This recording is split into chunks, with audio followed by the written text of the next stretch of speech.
Look, before this video starts, let's get the big secret out of the way. Technically, anytime you're playing as a living character in a game, you're playing a skeleton. Yeah, big reveal. Turns out every video game is about skeletons. Video over. But in all seriousness, there are a lot of creatures that make frequent appearances in video games. Why didn't I write this essay about spiders, robots, horses, slimes, zombies, soldiers, go-karts, dogs, rats, demons, dolls, or dragons? I can't tell you how many levels or stages I've gone through where spiderwebs slow you down, how many times I've been traveling across a sprawling desert on horseback, how many times I've been murdered by fire sprayed from just out of— God damn it! I get it. It's true. There are plenty of things I could write this video about, and I'm honestly kicking myself that I've shown my hand so early with these topics. If I ever catch one of you talking about how annoying dog enemies are in a video essay, I'll sue you. But here's the thing. Dog enemies might be annoying, and God, they are annoying. And slimes might be a staple of the fantasy setting, but none of them have the same aura, the same relatability, the same absolute vibes as—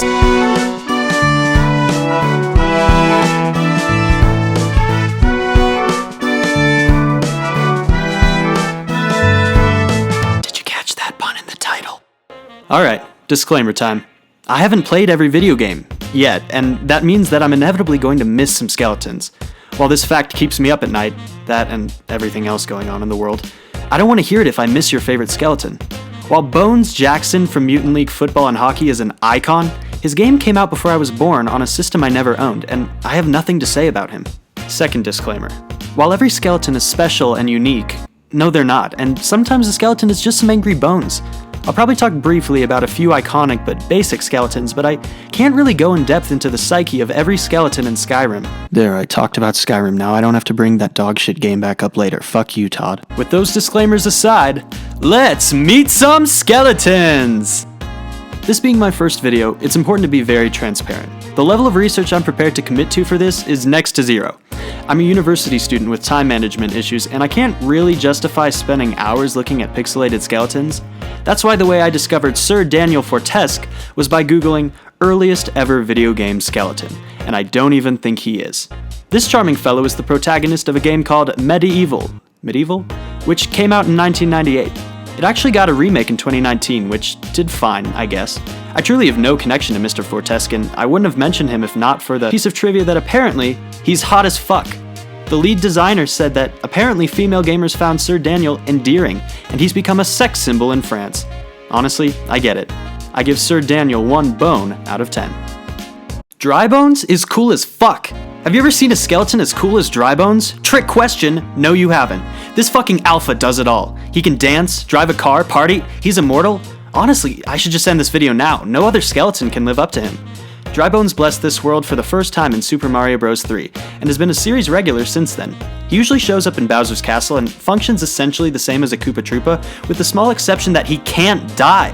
When you jump on Dry Bones, it isn't an execution like every other enemy, it's a mild inconvenience. While we're on the topic of Dry Bones, let's take a second to assess the Mario universe as a whole.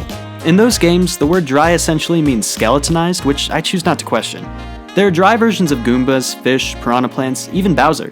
In Mario Odyssey, you can get an outfit that turns you into Mario Skeleton, which, for some reason, the game didn't think to call Dry Mario, and there are also these cute little skeletons called Toastarinas, which are based on Mexican sugar skulls that you might see around Dia de los Muertos. I give the Toastarinas 8 bones out of 10, and I give Dry Bones 11 bones out of 10. All of the other respective Dry characters get 6 bones out of 10, only because of their relation to the OG Dry Bones. I feel like when you're discussing skeletons, as all great scholars of our time do, there are 2 different types to consider. The goofy ones and the serious ones. I've been going back and forth on whether or not I wanted to group them up by sense of humor, or whether I wanted to keep it balanced and talk about a serious one now. After a lot of consideration, I decided I didn't care, and I'm gonna do what I want. So let's talk about perhaps the scariest skeleton in video game history.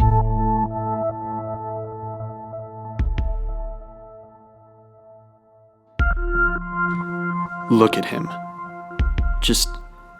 Jesus, I'm sorry, I can't keep him on the screen without a chill going down my spine. There's something so chilling about this guy. That smile, the jaunty way he moves. I don't trust him. He first appeared in LEGO Star Wars 2 and has been making my life a waking nightmare since then. Honestly, in reality, the LEGO skeleton is a pretty minor yet recognizable character. He's just funny looking. There's really no reason to use him. He doesn't know the Force, he can't jump very high. His wiki page is a barren wasteland for some reason. He's a purely aesthetic character, and that's fun. It's always nice in a game when you're able to take a second and just enjoy it for what it is. No quests, no fighting, no challenge, just you and a funny little skeleton guy. Absolutely vibing. I give him 7 bones out of 10. Now, I know I implied that the last skeleton would be a horror icon, and while horror is certainly subjective, in my extensive research, it's actually really hard to find an actual scary example of a skeleton in a game. Skeletons as a concept really aren't that scary. Sure, if you saw a skeleton walking around in real life, you'd be a little surprised, and you might have some questions, but there's nothing inherently threatening about a skeleton. The scariest part, I'd argue, is the concept of becoming one. And yes, I know there's a skeleton inside me. That fact horrifies me on a daily basis, but I mean being only a skeleton, aka something happened to all my skin and muscle, aka I'm dead. Encountering a skeleton is basically the same as encountering a human, or animal if it's an animal skeleton. I shouldn't have to explain this to you. So, finding a real instance of horror or even light fear being related to skeletons is difficult. However, I'm a reliable and professional YouTuber, so I'll get as close to horror as possible. Perhaps the most recognizable, semi-scary skeleton is the Grim Reaper.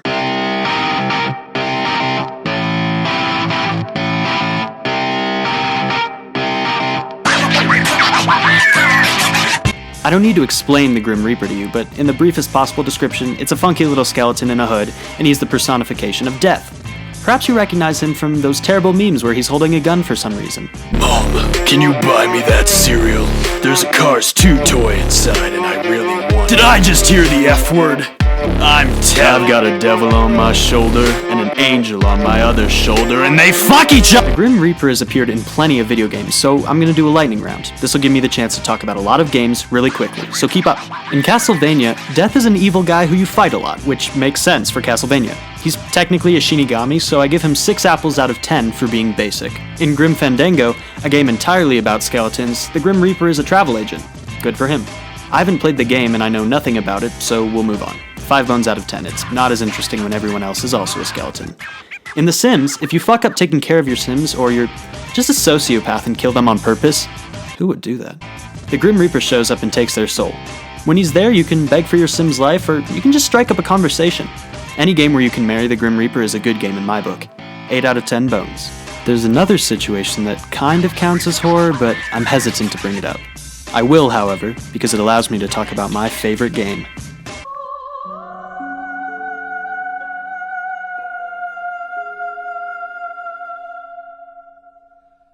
In Bloodborne, a game that I wouldn't really call horror, but more about horror, there actually aren't very many skeletons. I'm shocked and saddened by this fact, but I'm able to live on because of a technicality. In my intense and deep research for this video, I found a bunch of people claiming that the messengers were little skeletons. I love to hear it, and I'm glad that these people are able to find peace through the messengers, but unfortunately, the messengers have fucking skin, and that immediately disqualifies them. In Hades, there's this guy called Skelly who kinda just... Wait a minute! This isn't a bit. In my actual writing process, I totally overlooked a very real and cool skeleton in Bloodborne. I don't want to go and edit what I already wrote because that would take work, so instead let me just pretend I brought it up for the first time now.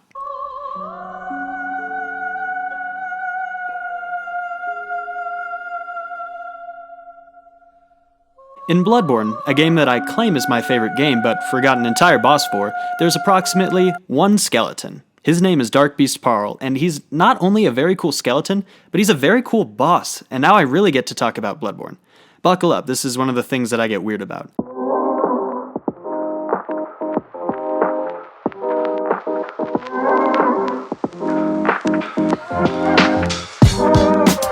Let me explain some stuff. Bloodborne is a game that I definitely will be making a video about at some point in the future, so I'll try not to go too crazy when discussing its mechanics. Basically, Bloodborne separates itself from other Souls games, or at least the first 2, purely on the way that A, you react to the world, and B, the world reacts to you. What this means is that when you damage an enemy, you can tell. The enemy will stumble, it'll bleed, it might fall over, it's really cool. The reason I bring this up is because Darkbeast Paarl has one of my favorite mechanics in Bloodborne: balance. Paarl is a huge, vaguely human-shaped furry skeleton with lightning powers, and he's a beast. If you get to him with no experience or while underleveled, he can be a real fucking challenge to deal with. Unfortunately, he's optional, so there's a chance, actually a pretty good one on your first playthrough, that you won't get to bask in his skeleton-y charm and hear his beautiful voice. If you do, however, here's a pretty cool trick. Sweep the fucking leg. Darkbeast Paarl can actually get knocked down and stunned if you use a heavy attack on his legs at the right time. It's this awesome moment where your power and speed come together and you feel like you've actually surprised your opponent. Honestly, Bloodborne is such a fantastic game. If I keep talking about it, I might not stop. So let's just move on. I give Darkbeast Paarl a 9 out of 10 bones. Don't talk to me about favoritism. I don't call the game perfect for no reason. We've narrowly escaped this video becoming just about Bloodborne, so let's tempt fate and talk about Dark Souls. A series I love almost as much. Every Dark Souls game has skeletons, because they're good games, but a few of them deserve special mention. Gravelord Nito is obviously one of the most famous skeletons in Dark Souls. Technically, I could have included him in the Grim Reaper list earlier. He is the Lord of Death, but he doesn't fit the exact vibe as the other guys.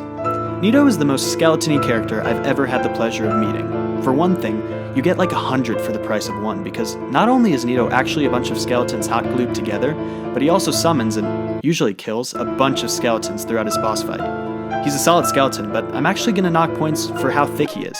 I've never been one to body shame skeletons, but it also wouldn't be body shaming to say that 5 of your closest friends melted together is bigger than one friend by themselves. RIP my old closest friends, by the way. They got SCP-001'd. Shout out if you get that reference. 7 out of 10 bones. On the path to Nito, you encounter these enemies called skeleton beasts.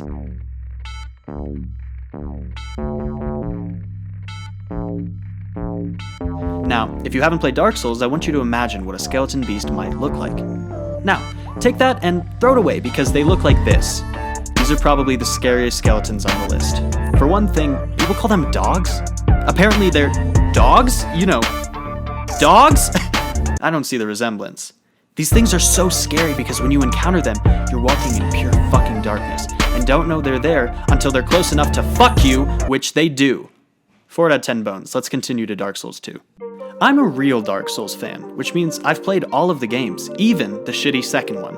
I'm kidding, obviously. I actually really enjoy Dark Souls 2. If you don't know what I'm talking about, watch H-Bomber-Guy's DS2 video. He's really good, and his video makes some good, if contentious, points. In Dark Souls 2, you fight this battle against the Skeleton Lords. A fairly normal multi-enemy boss fight where the 3 skeletons summon other skeletons, including chiller versions of the annoying fucking wheel skeletons from DS1 that I avoided mentioning purely out of hate. 0 to 10 bones. It's kind of a boring fight that I'd give like 5 bones at best. But what if the skeletons had horses and drove recklessly? That's right, the real skeleton boss of DS2 is the Executioner's Chariot, a boss that is just a skeleton driving 2 horses in a circle that absolutely destroy anything in their path. I don't have any poetic stories about them, they're just cool. 7 out of 10 bones. Speaking of skeletons and horses, let's take a moment to recognize a classic and take a quick break from Dark Souls. Minecraft skeletons are culturally important. They're unflinching, they're snipers, they're my sexuality. It feels weird to say, but I almost feel like Minecraft skeletons are the baseline for skeleton design. They just feel so much like skeletons, even when they're square-shaped. The little sound effects they make, especially when they take damage, are just so skeleton-y. That's like the 4th time I've used that made-up word.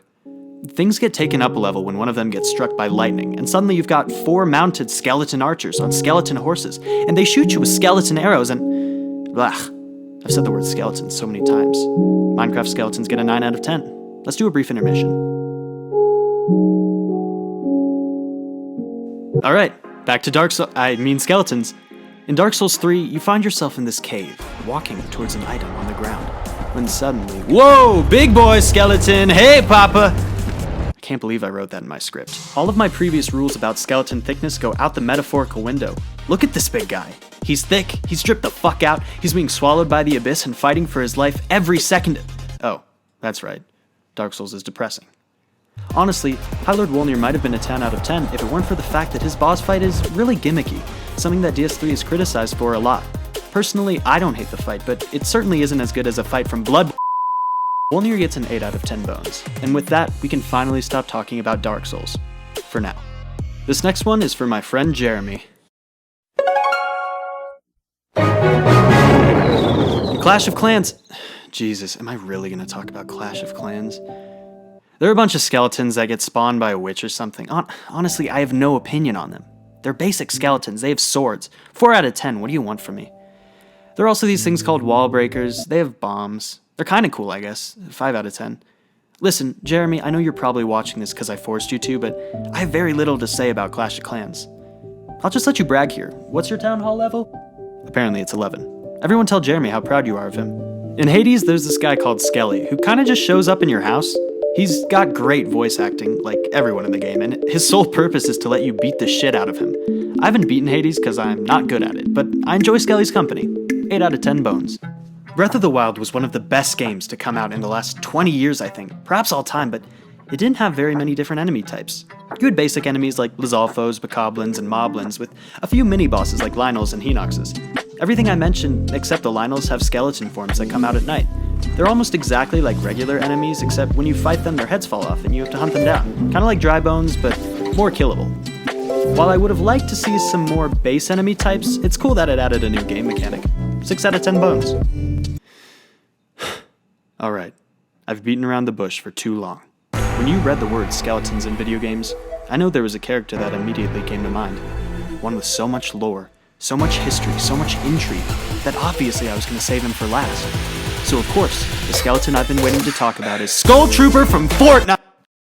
Clearly, the actual skeleton I was talking about is none other than Sans Undertale. Obviously, I should also mention Papyrus, who was well written and funny, but Sans stands out as a character for a number of reasons. First of all, can we talk about how clever his naming is? Sans' text is written in a well-known font called Comic Sans, which explains not only his name but his sense of humor. He's a skeleton who tells jokes and speaks in Comic Sans, and he's named Sans. He's literally Comic Sans. Jesus, say Sans 10 times in a row, it stops being a name. But who could argue that this character isn't super interesting? The way he walks one direction and ends up in another, the way he seems to know more about what's going on, about you, than anyone else. His boss fight, the music for his boss fight. He's an incredibly well-written character, and Toby Fox, for as much as he's already gotten, deserves nothing but praise for his creativity and style. 10 bones out of 10. Also, this isn't in the script, but I'm gonna throw it in there anyway. You should watch Super Eyepatch Wolf's video on Undertale. He does a really great analysis on what it's like being in the fandom, how fame has affected Toby. It's a good watch, and it's very interesting, so go check it out. Skeletons are included in games so often for a reason. It's a staple for the medium at this point, but their simplicity, their implications, their vibes make them perfect enemies for any situation. There are plenty of skeletons I missed, so let me fire off some honorable mentions. Some of the Skylanders are skeletons, the final boss of Loop Hero is a skeleton. Sometimes you find skeletons in exploration games as environmental storytelling, and I'm not talking about Skyrim, fuck off, Todd. I specifically wrote this 10-page script just to discuss skeletons, but I ended up rating them, and I rated them out of order. I want to retroactively let you know that my ratings are not definitive, obviously, and I'm sure I missed some big ones. I also talked about games that I know about from my Western perspective. I'm sure that this list would be wildly different depending on where I was from. This is just a long-winded way of saying that I think skeletons are fun in video games, and I always feel just a little happier when I encounter one. My ratings are purely my own, and although I hope I did a good job expressing my points, you should know that the skeleton that matters most is the one that's inside. Well, not in that way, but